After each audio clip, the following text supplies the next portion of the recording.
Étude biblique sur le sujet, les œuvres de la chair et le fruit de l'esprit, d'après la Bible d'étude Esprit et Vie.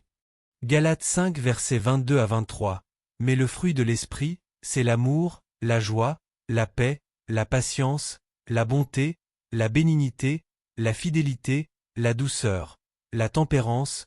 La loi n'est pas contre ces choses. Aucun passage de la Bible n'offre de contraste plus explicite que celui qu'établit Galates 5 versets 16 à 26 entre la vie des croyants remplis de l'esprit et celle des individus contrôlés par leur nature pécheresse. Non seulement Paul examine les différences de mode de vie en général en insistant sur le fait que l'esprit et la chair sont ennemis l'un de l'autre, mais aussi il dresse la liste des œuvres de la chair et de celles du fruit de l'esprit.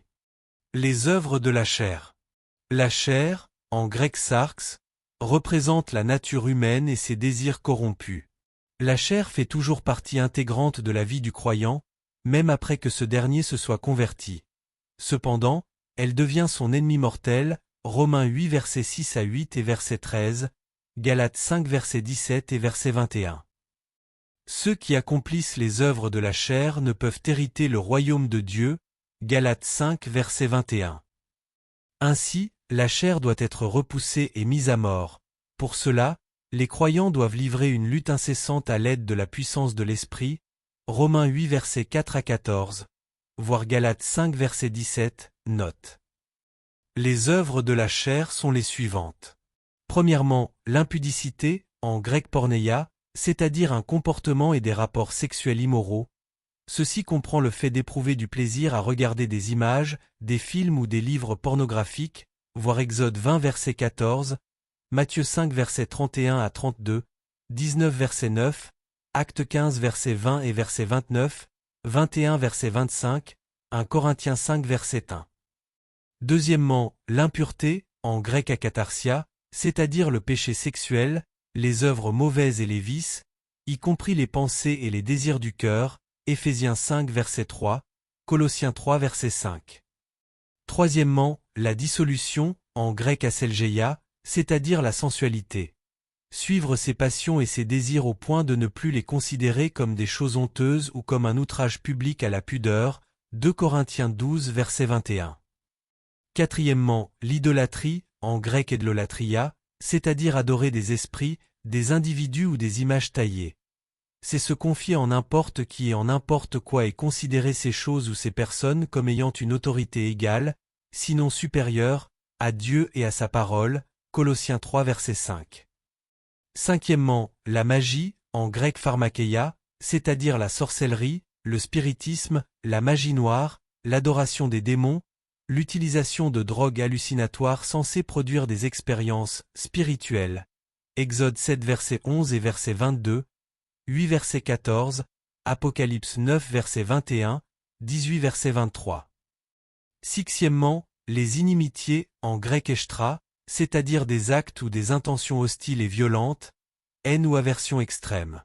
Septièmement, les querelles, en grec éri, c'est-à-dire les disputes et les antagonismes, une lutte pour la supériorité, Romains 1 verset 29, 1 Corinthiens 1 verset 11, 3 verset 3.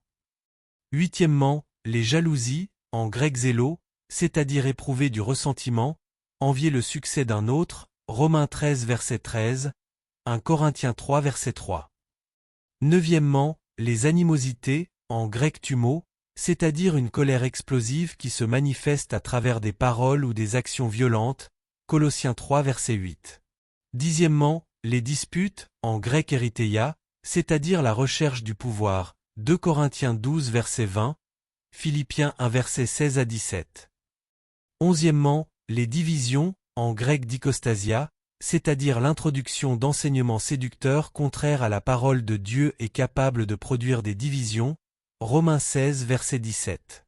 Douzièmement, les sectes, en grec hersie, c'est-à-dire division d'une assemblée en des groupes ou des bandes qui détruisent l'unité de l'Église, 1 Corinthiens 11 verset 19. Treizièmement, l'envie, en grec tonos, c'est-à-dire éprouver une antipathie rancunière à l'égard d'une autre personne qui possède l'objet de notre désir.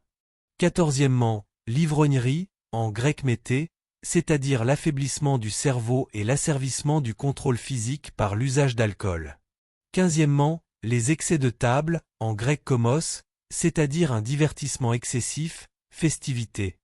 Une fête axée sur l'alcool, la drogue, le sexe et autres choses du même genre. Le dernier commentaire de Paul sur les œuvres de la chair est sévère et dur.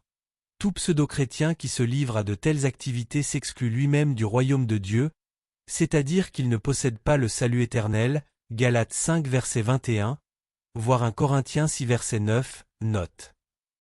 Le fruit de l'esprit.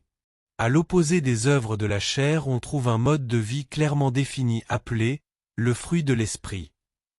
Celui-ci se manifeste dans la vie des enfants de Dieu lorsqu'ils permettent à l'esprit de diriger et d'influencer leur vie au point d'anéantir la puissance du péché, et plus particulièrement les œuvres de la chair, et lorsqu'ils sont en communion avec Dieu, voir Romains 8 versets 5 à 14, note, 8 verset 4, note, voir 2 Corinthiens 6 verset 6, Éphésiens 4 versets 2 à 3, 5 verset 9, Colossiens 3 versets 12 à 15, 2 Pierre 1 verset 4 à 9. Le fruit de l'esprit comprend les caractéristiques suivantes. Premièrement, l'amour, en grec agapé, c'est-à-dire prendre soin des autres et rechercher ce qu'il y a de mieux pour eux sans vouloir retirer quoi que ce soit pour soi-même, Romains 5 verset 5. 1 Corinthiens chapitre 13, Éphésiens 5 verset 2, Colossiens 3 verset 14. Deuxièmement, la joie, en grec chara, c'est-à-dire le sentiment de contentement basé sur l'amour, la grâce, la bénédiction, les promesses et la proximité de Dieu qui appartient à ceux qui croient en Christ, Psaume 119 verset 16, 2 Corinthiens 6 verset 10, 12 verset 9, 1 Pierre 1 verset 8, voire Philippiens 1 verset 14, note. Troisièmement, la paix, en grec éréné, c'est-à-dire la quiétude du cœur et de l'esprit basée sur la prise de conscience que tout est en ordre entre le croyant et son Père céleste, Romains 15 verset 33.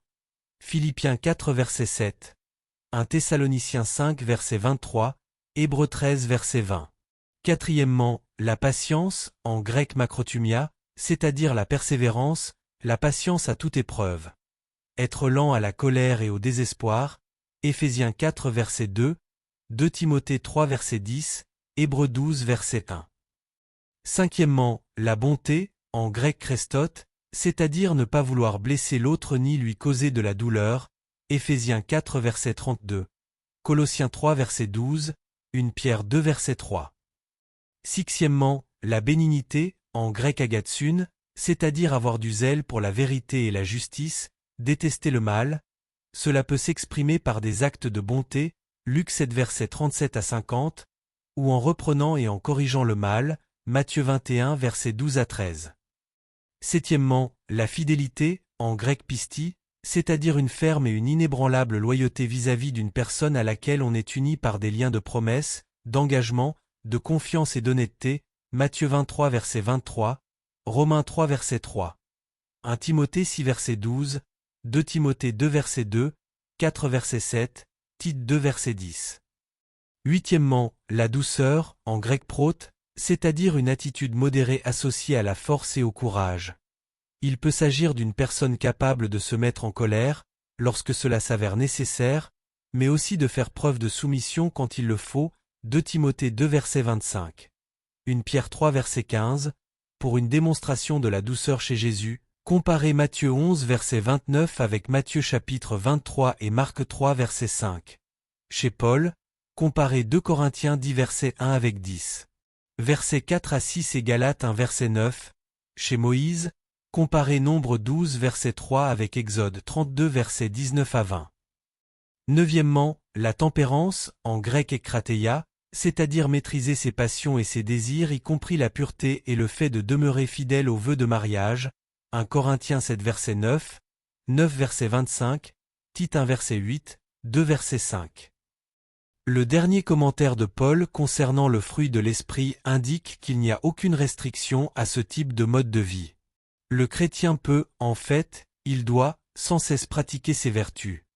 Il n'existe aucune loi qui lui interdise de vivre selon ces principes.